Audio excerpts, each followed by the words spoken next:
Baton Rouge, Louisiana, 1974. The city's oldest historical museum unveils its new centerpiece for the Civil War exhibit, a lifelike wax figure of an unnamed Black Union soldier. For 50 years, it's praised for its haunting realism. In the present day, a new curator, hired to update the aging exhibits, looks a little closer. She's about to discover that the realism is no accident, and that the exhibit is a 50-year-old cold case, hiding a missing man in plain sight. Before we continue, I just want to say thank you for taking the time to hear this. Stories like this, stories that have been deliberately silenced, only get told because you choose to listen. If you're comfortable, let me know where you're listening from and what time it is where you are. Your presence here matters. Now, let me tell you the story. Dr. Maya Vincent stepped through the towering bronze doors of the Allister City Museum, the scent of old varnish, dusty textiles, and a faint, sharp tang of floor polish washing over her. It was the smell of history, a scent she had loved her entire life. But this was different. This wasn't just any museum. As of this morning, it was her museum. At 34 years old, she was its new, and pointedly, its first Black curator in its 150-year history. The grand atrium was a cavern of faded glory, all marble columns and soaring arches. But the light that filtered through the high, grimy windows was weak, the shadows in the corners thick and stubborn. The institution was a perfect metaphor for itself, a prestigious, powerful, and deeply stagnant relic. A place that hadn't just preserved history, but had seemingly mummified it, along with itself, sometime around 1950. Her mandate from the new, forward-thinking museum board was clear. Bring this place into the 21st century.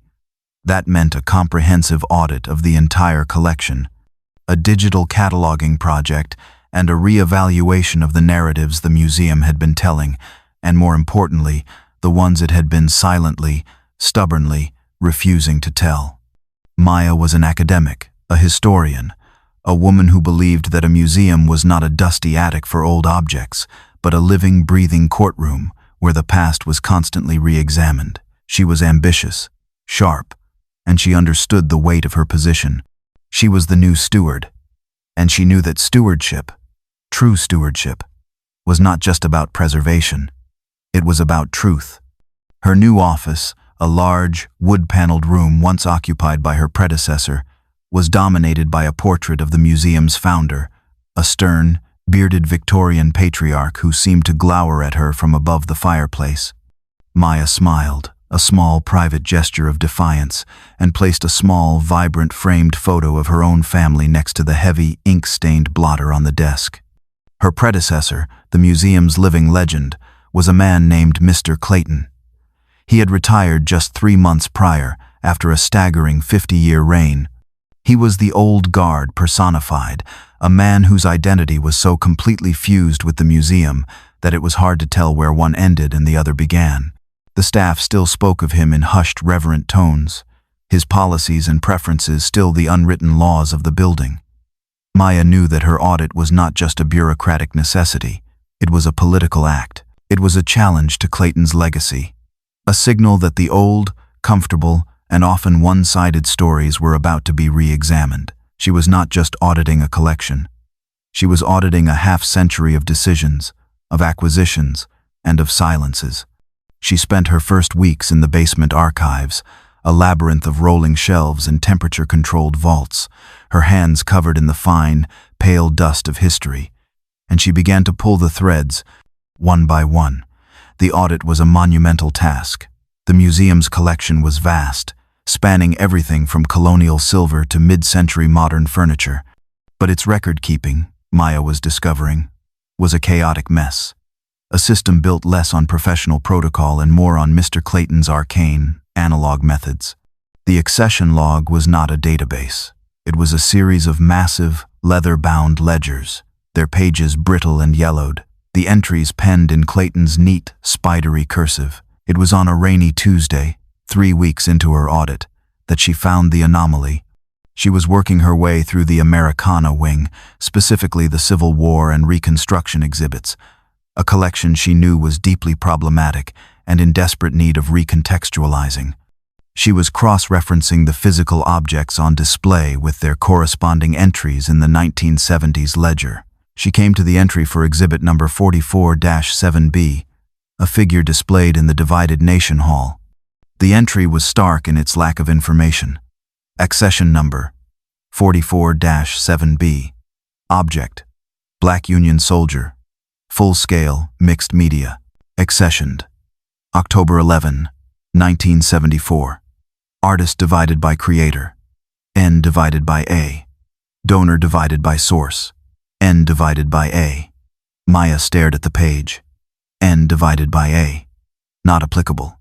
In the meticulous world of museum curation, N divided by A was a cardinal sin. An object, especially a full-scale human figure, doesn't just appear. It has no provenance, no history, no record of creation. Who had made it? Who had donated it? How had it been acquired? And how had Mr. Clayton, a man known for his obsessive, almost tyrannical attention to detail, simply accepted a major exhibit into the permanent collection with no paperwork? It was a glaring, impossible hole in the record, a procedural anomaly that made the hairs on the back of her neck stand up. Most of the other entries from that era were obsessively detailed. Silver locket, c. 1880, donated by the estate of Mrs. Beatrice Allister. Confederate musket, model 1861, acquired from the Battleford auction, 1972. But the Union soldier was a ghost in the ledger. She pulled the corresponding file from the cabinet. It was a thin, manila folder. Inside, there was a single, yellowed index card with the same sparse information as the ledger, and nothing else.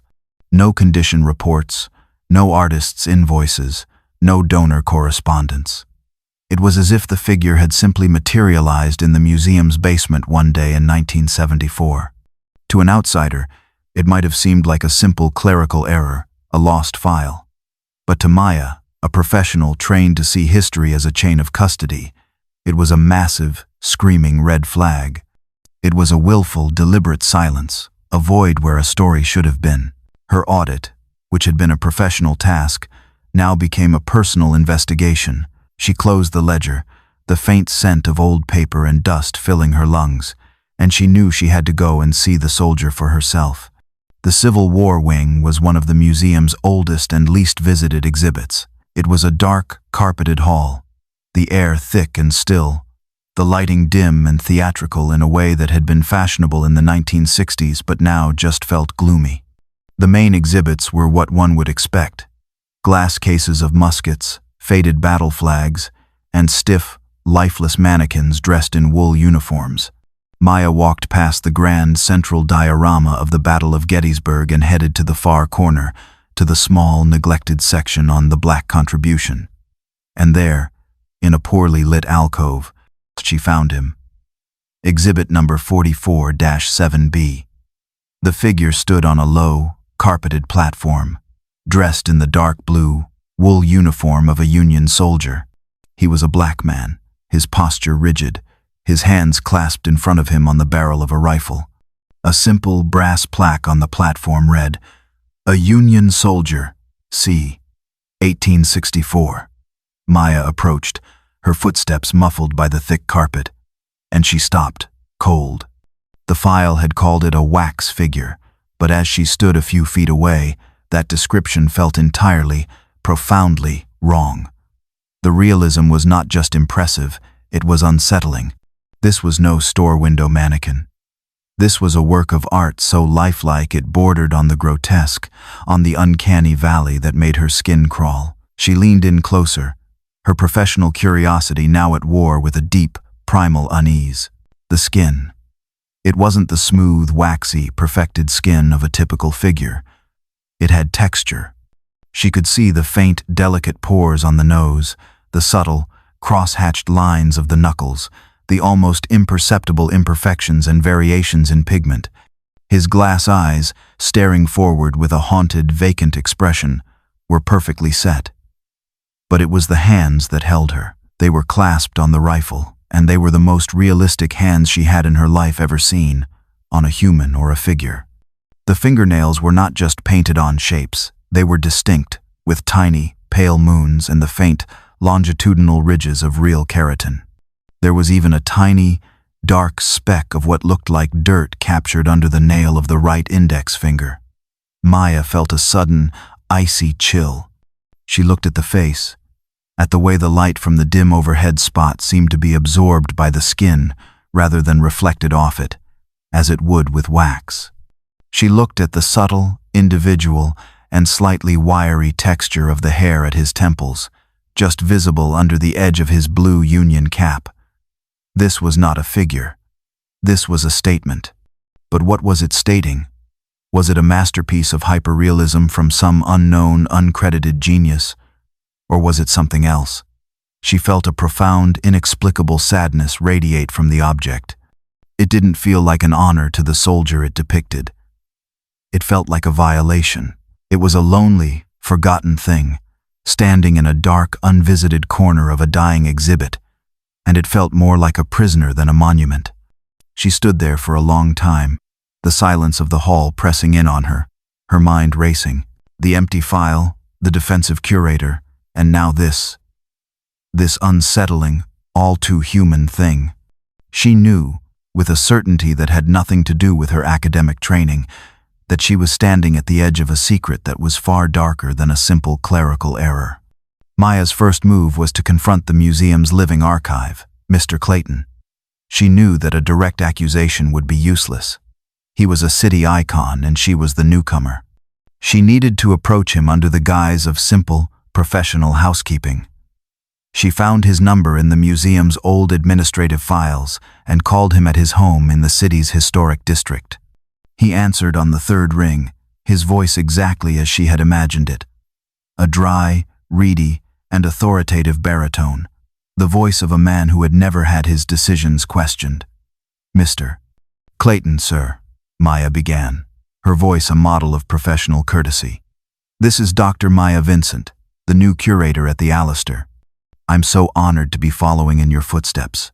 "Dr. Vincent," he replied, the name sounding foreign, slightly distasteful in his mouth. "Yes, I'm aware of your appointment. What can I do for you?" "Well, I'm in the middle of my initial audit of the permanent collection," she explained, "and I've run into a small, puzzling gap in the records. I was hoping you might be able to fill it in. It's regarding accession number 44-7B, the black Union soldier figure in the Civil War wing. The accession file is empty. I can't find any donor or artist records from its acquisition in 1974. I was hoping you might recall the circumstances." There was a silence on the other end of the line, a silence that was not the thoughtful pause of a man searching his memory. It was a cold, sudden, and defensive void. When he spoke, the thin veneer of politeness was gone, replaced by a sharp, paternalistic condescension. "That figure?" he said, his voice laced with a dismissive, almost amused, incredulity. "My dear, that's just an old wax model. It's been there for ages. A local artist's contribution, as I recall. He was eccentric. Didn't want the credit. A donation. You'll find that in my day, we were less concerned with paperwork and more concerned with the quality of the history we were preserving." "An eccentric artist? Do you recall his name, sir?" "For our new digital file?" Maya pressed, her grip on the receiver tightening. "I do not," Clayton said, his voice now clipped and final. "It was a long time ago. Now, if you'll excuse me, Dr. Vincent, I would offer a small piece of advice. The museum's future is in its new acquisitions, not in digging up the dust from its settled past. I suggest you focus your considerable talents on what's ahead of you, not on what is long since gone and forgotten." He hung up without saying goodbye. Maya sat in the silence of her office, the dial tone buzzing in her ear. That was not a conversation. It was a warning, a threat. Clayton hadn't been forgetful. He had been evasive. He had lied, and he had done it badly. Just an old wax model. Leave the past alone. His defensiveness was a blazing, screaming confession that the figure was not just an anomaly, it was a secret. And it was a secret he was still, even in retirement, actively protecting. The investigation was no longer just about a gap in a file. It was now about finding the truth that Mr. Clayton had just gone to great lengths to warn her away from. Clayton's warning had the exact opposite of its intended effect. It was the confirmation Maya needed. His nervousness had given her a timeline, 1974. He was protecting a decision made that year, the year the figure was accessioned. Her investigation now had a clear, sharp focus. What had happened in this city in the months leading up to October 1974 that would result in the sudden, undocumented appearance of this unsettlingly realistic figure? She left the museum and went to the city's public library, to the history archives, a place she felt more at home than anywhere else. She wasn't a detective, she was a researcher, and her tools were microfiche and old newspapers. She bypassed the museum's own curated archives, which she now rightfully assumed had been scrubbed by Clayton, and went straight to the raw, unedited public record. She loaded the reel for 1973, the year before the acquisition. She began to scroll, the machine whirring, the ghostly black and white images of the past flying by. Watergate hearings, local city council disputes, grainy advertisements for vinyl records. She was looking for a story that would resonate. A story of the local black community that had been loud enough and dangerous enough to be silenced.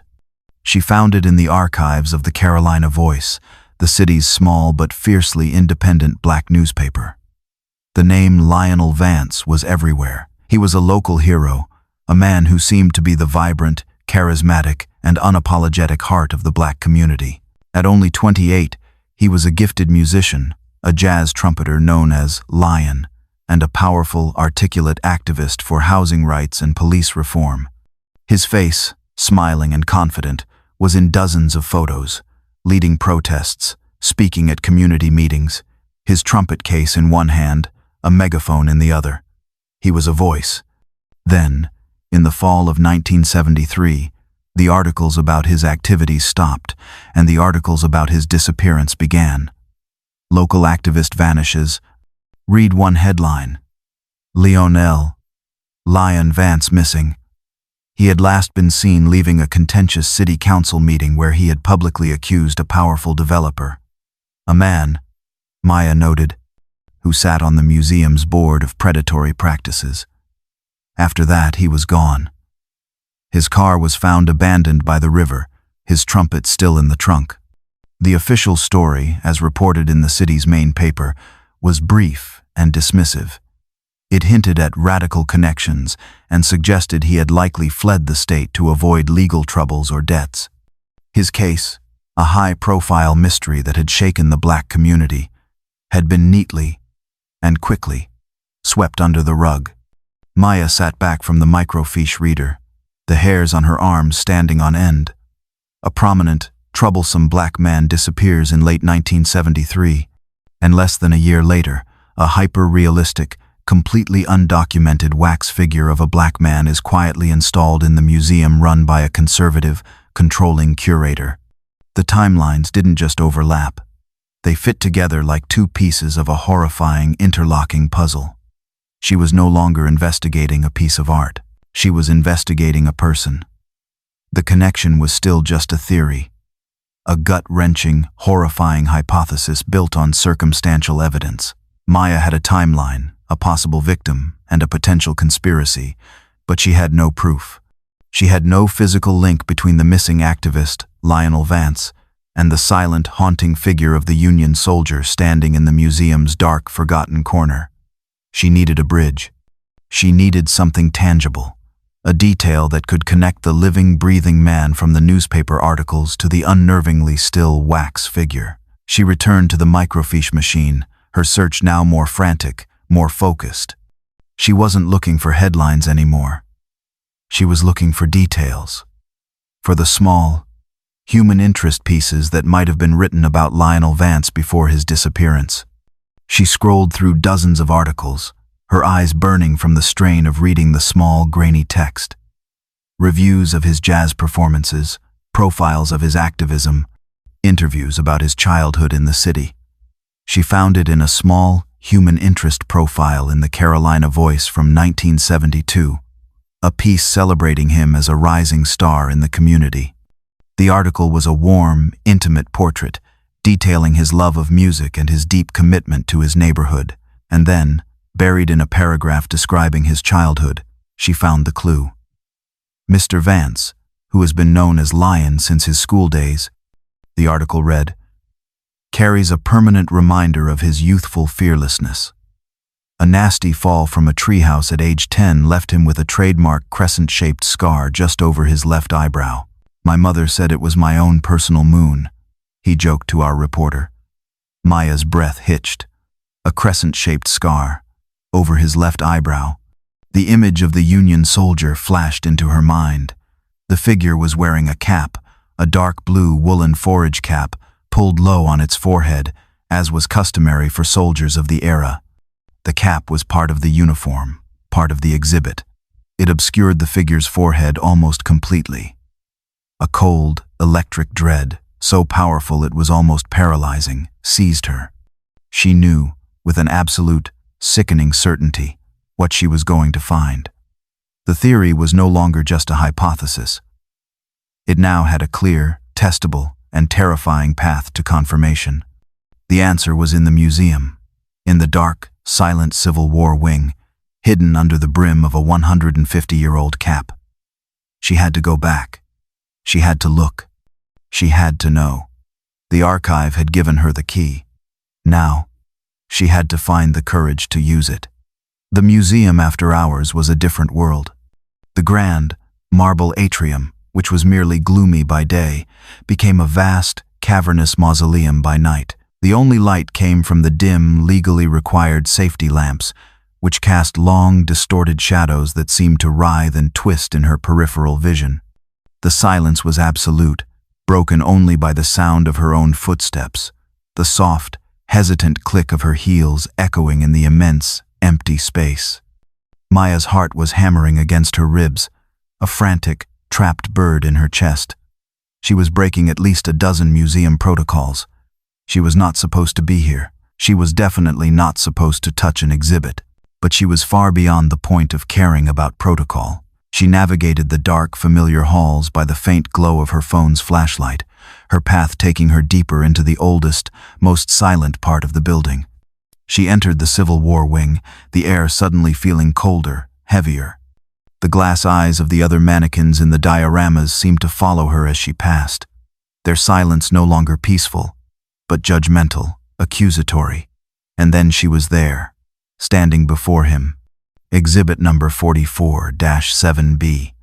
The black Union soldier stood in his dark, forgotten alcove, illuminated only by the thin, trembling beam of her flashlight. In the darkness, he looked even more real, more tragic. The shadows carved deep lines into his face, making his vacant expression look like one of profound, eternal sorrow. "Okay, Maya," she whispered to herself, her voice sounding small and foreign in the vast, dark hall. Just look." Her hand was shaking so badly she could barely control the flashlight. She reached out her other hand, her fingers trembling, and hesitated, her fingertips hovering just an inch from the figure's forehead. She was about to commit the ultimate sin of her profession, to physically alter an artifact. But she had to know.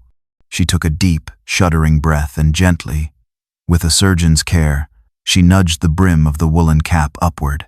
The cap was stiff, held in place by decades of dust and static, but it moved, just a fraction of an inch, and then another. She raised her flashlight, her beam focusing on the newly exposed patch of skin, and she stopped breathing. It was there. Pale against the darker pigment, faint but unmistakable, was a thin, silvery, crescent-shaped line. It was exactly where the article had said it would be. It was the scar. A wave of vertigo and nausea washed over her. She stumbled back, her hand flying to her mouth, stifling a small, terrified sob. The beam of her flashlight danced wildly across the exhibit, across the cold glass eyes, the perfectly detailed hands, the crescent-shaped moon on his forehead. It was him. It was Lionel Vance. The man the city had dismissed as a runaway, the man the police had stopped looking for, had been here the entire time. He had been standing in a dark corner of the city's most prestigious museum, hidden in plain sight, disguised as a historical artifact. The horror of it, the cold, calculated, and monstrous audacity of it, was beyond anything she could have ever imagined. She was alone in the dark, in a room full of ghosts, and she had just found their king.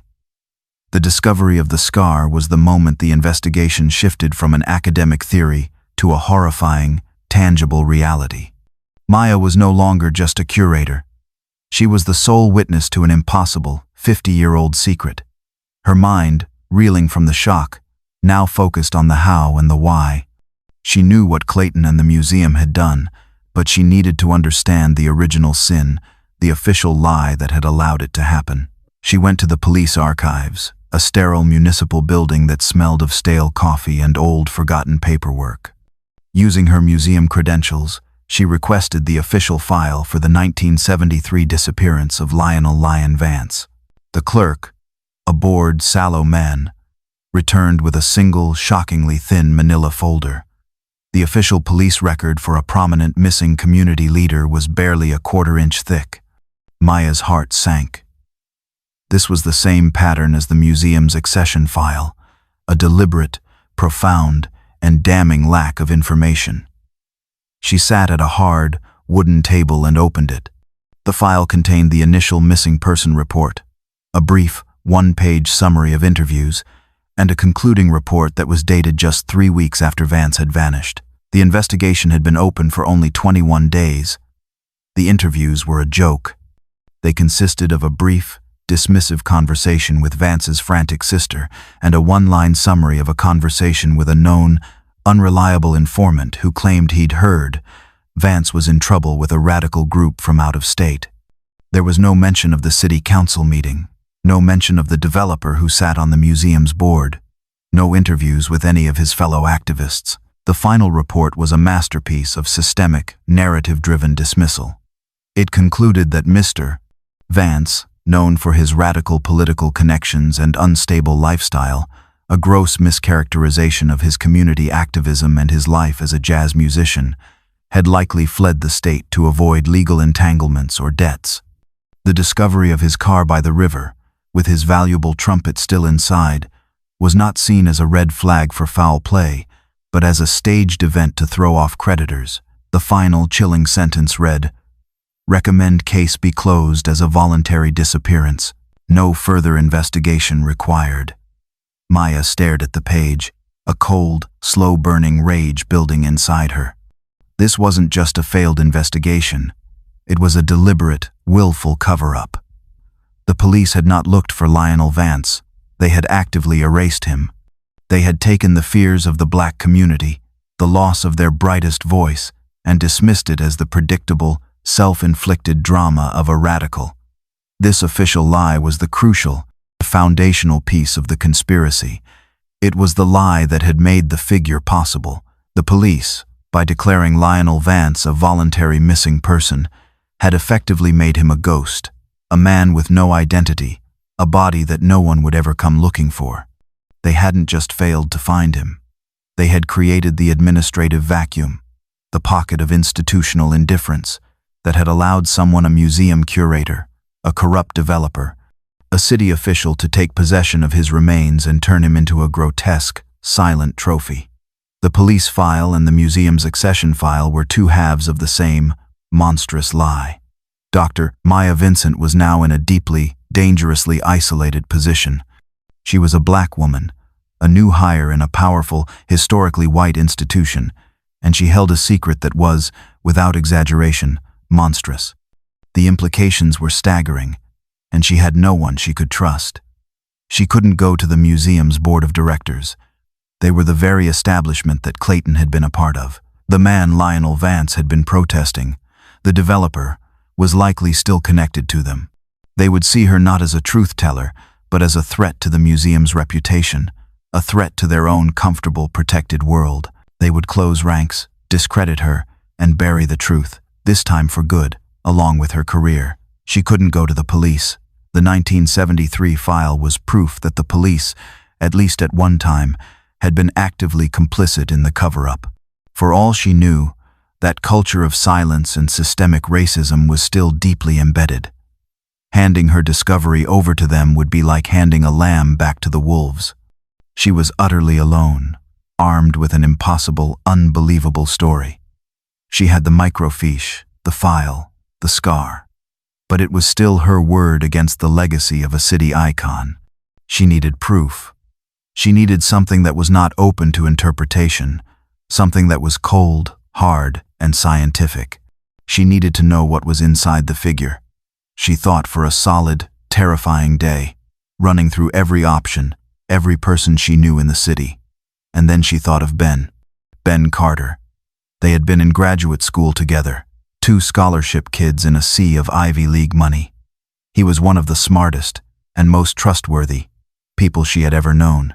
He was now a senior radiology technician at the city's largest hospital.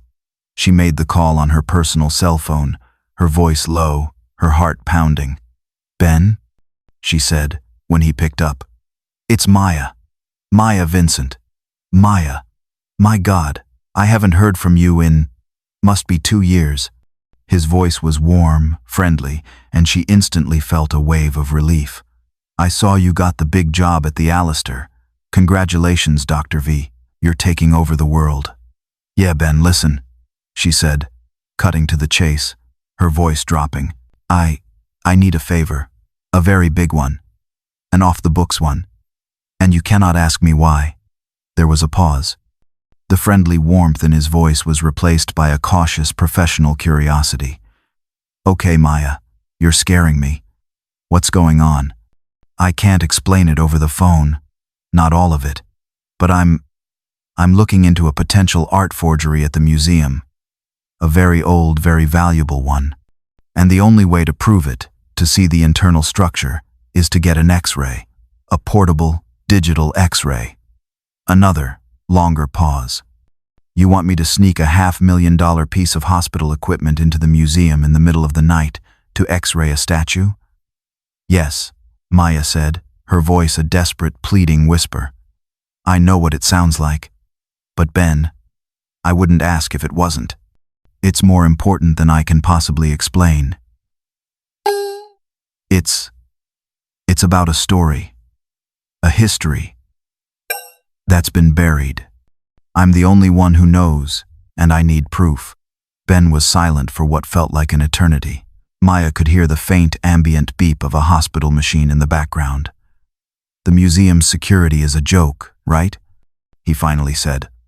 "Old, 1980s motion sensors, half of them on the fritz. Clayton never upgraded the system." Maya confirmed, a tiny spark of hope igniting in her chest. "Okay." Ben sighed, a sound of profound, reluctant acceptance. "Okay, Maya, I'll do it. God help both of us. But if we get caught, you're the one explaining this to my boss, and the police, and probably the FBI." The alliance was formed. The covert, after-hours operation was set. She had her proof, and she had her accomplice. Now, she just had to pull off the most terrifying and important act of her entire life. The night of the operation was moonless and cold, the silence of the city's downtown streets broken only by the distant wail of a siren. Maya met Ben at the museum's heavy, iron-wrought service entrance at 2 a.m. He was dressed in dark clothes, his face pale and jittery, a large, rolling hardshell case at his side, the portable X-ray unit. "You look like you're about to rob the place," Ben whispered, his voice shaky.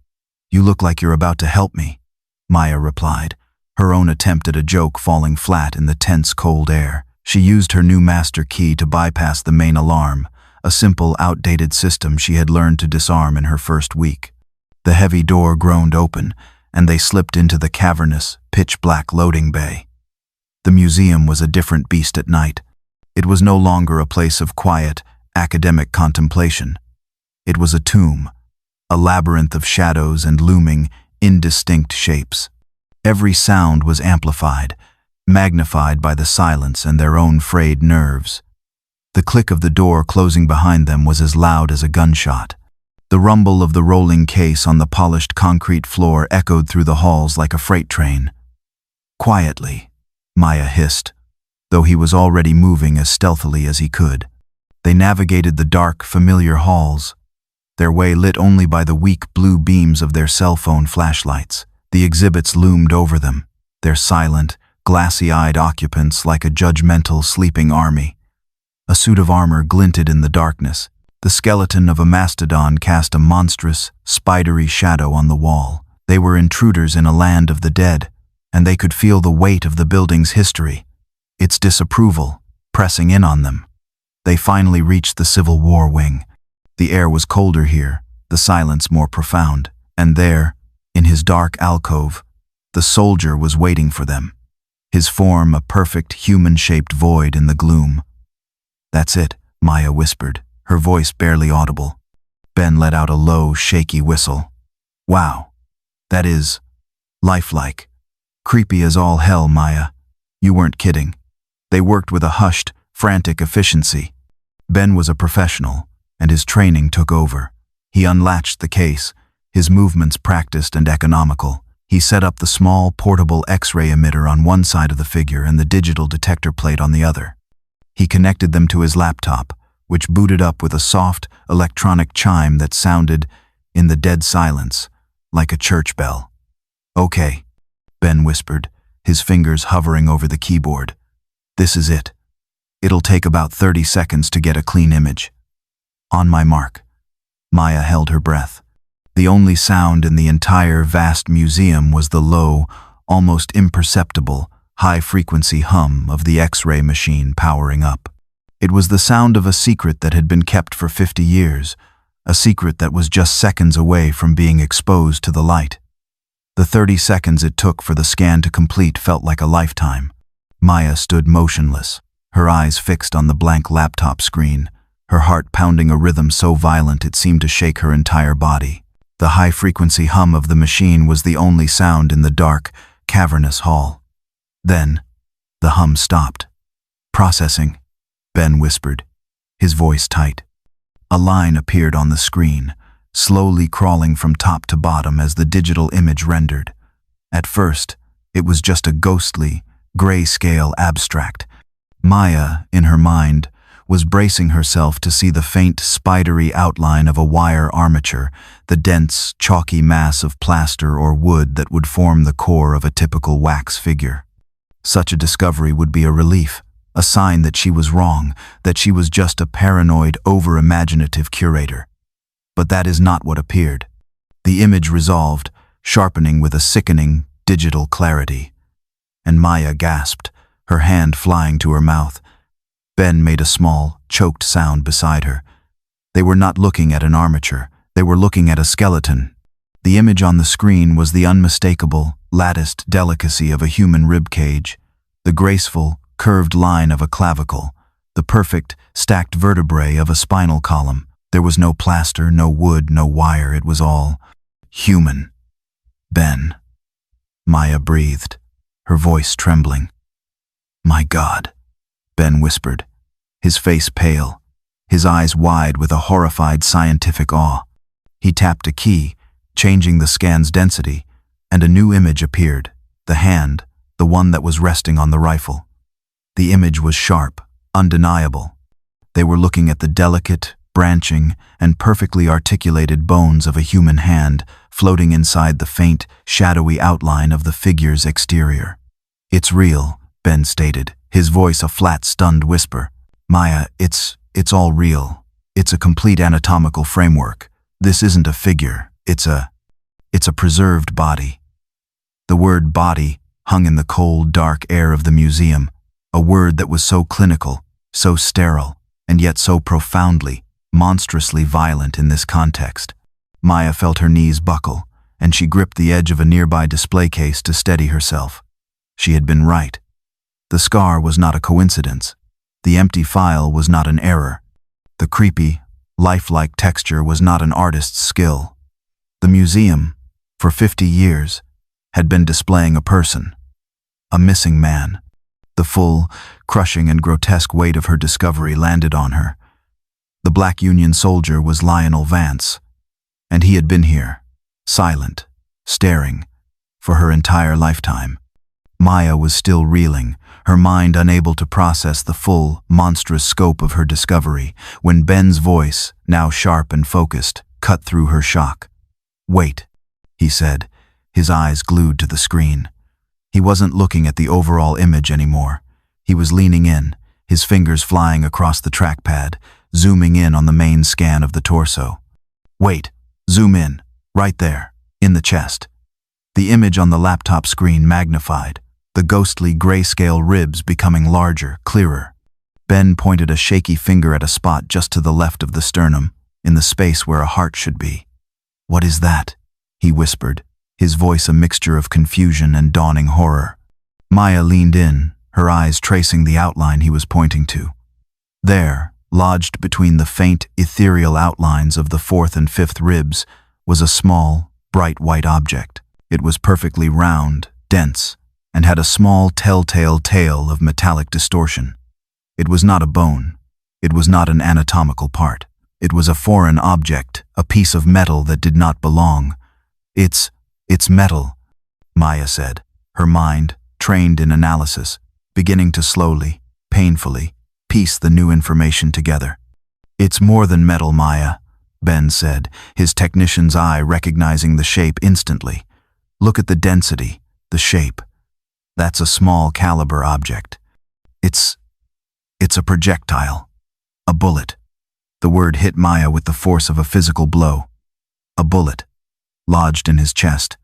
The last, horrifying piece of the puzzle clicked into place.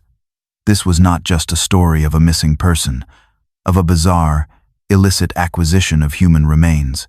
This was not a story of a man who had died of natural causes and whose body had been disgracefully, if passively, acquired. This was a violent act. The small, dark object was the undeniable, scientific proof. Lionel Vance had not just disappeared. He hadn't fled the state. He had been harmed, he had been taken, and his life had been ended by a violent, purposeful act. The official police file, with its dismissive, lazy narrative of a voluntary disappearance, was not just a lie. It was a cover-up of the highest, most insidious order. The figure in front of them was not just a victim of a ghoulish act of preservation. He was a victim of a dark, unsolved fate. And the proof, the primary evidence of that crime, had been sitting here, silent, for 50 years, disguised as a piece of history, while the truth of what had become of him was dismissed, forgotten, and deliberately ignored by the very systems that should have been seeking justice. Maya stepped back from the laptop.